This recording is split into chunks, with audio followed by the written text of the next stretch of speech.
Һәр бер авыл үзенең кабатланмас тарихын саклый. Үзенә генә хас булган гореф-гадәтләре үзенчәлекле итеп үткәрелә торган бәйрәмнәре. Кама Тамагы районында урнашкан Красновидово авылының төп горурлыгы Максим Горький музее. Бу уникаль музей дөньяда танылган язучының бердән-бер авыл музее. Тулырак алдагы язмада. Тарихка күз салсак, риваят буенча авылга Красновидово исемен император Екатерина II биргән. Ул Идел буйлап гезгәндә, биредәге урыннарны гаҗәеп матурлыгын күреп, нинди гүзәллек дип шаккаткан. Авыл элек-электән алмагач бакчалары белән дан тоткан. Әлеге авылда классик язучы Максим Горький да яшәгән. Наш музей единственный в России сельский музей, посвященный великому писателю. Безнең музей Россиядә бөек язучыга багышланган бердән-бер авыл музее. Ул инде 41 ел эшләп килә. Монда яшь Алёша Пешков яшәгән. 1888 елның язында Михаил Антонович Рамась чакыруы буенча килә. Быел без бик күп экспонатлар җыйдык. Нигездә 19 гасырның хезмәт кораллары, көрәкләр, чалгылар, самавырлар. Горький барлык китапларын диярлек автобиографик рәвештә язган. Бу китапларда берничә сәхифә безнең авылга багышланган. Музей директоры әйтүенчә, экспонатлар шул заманда нәкъ Красновидово авылында кулланылганнары гына җыела. Ә Горькийның китаплары музейның түрендә урын алган. В нашем селе музей Горького был всегда. Безнең авылда Горький музее электә булган. Башта ул авыл мәдәният йортында була. Аннары мәктәптә 1975 елда колхозчылар җыелышында аерым бина ясарга кирәк дигән карарга киләләр. Эзли торгач, аның кайсы урында яшәгәне ачыклана.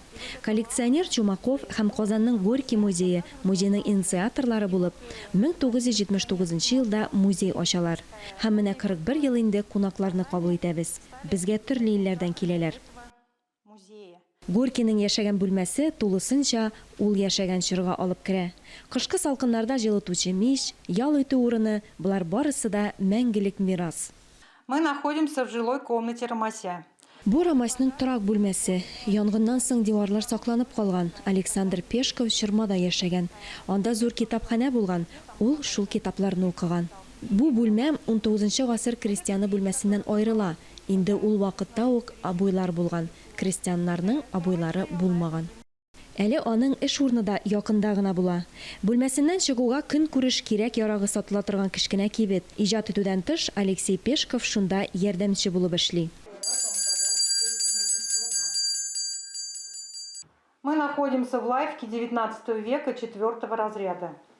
Без 4-нче разрядлы 19 гасыр кибетендә торабыз. Монда товар төрле булган һәм кибетченең әйтелмәгән законы булган. Алар килүчеләргә көннең һәм төннең теләсә кайсы вакытында хезмәт күрсәткәннәр. Инде менә 8 ел буе үткәрелеп килүче Алмалы спаста әлеге тарихи байлык үзәгендә үтә. Максим Горькийның Красновидово авылындагы музей ул безнең Татарстан Республикасы Фәнни музейының филиалы булып санала. Аңа бәйләнгән. Һәм әлбәттә инде әлеге бәйрәмне монда уздыру турында уздыру буенча сораулар бик тумады. Красновидово авылы, аның алма бакчасы бар, бик зур, бик матур алмаларга бай.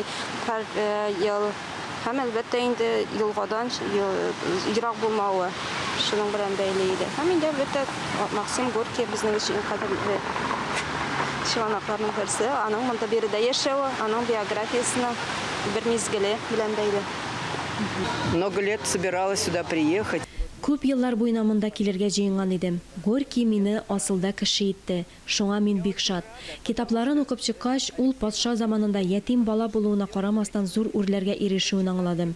Һәм мин аның биографиясе ярдәмендә заманында күп нәрсәгә ирешә алдым. Укыдым, тырыштым, әти-әниемә булыштым. 3 бала, 4 онык үстердем. Ул мине кеше итте. Моның өчен зур рәхмәт. Мәңгелек дан аңа.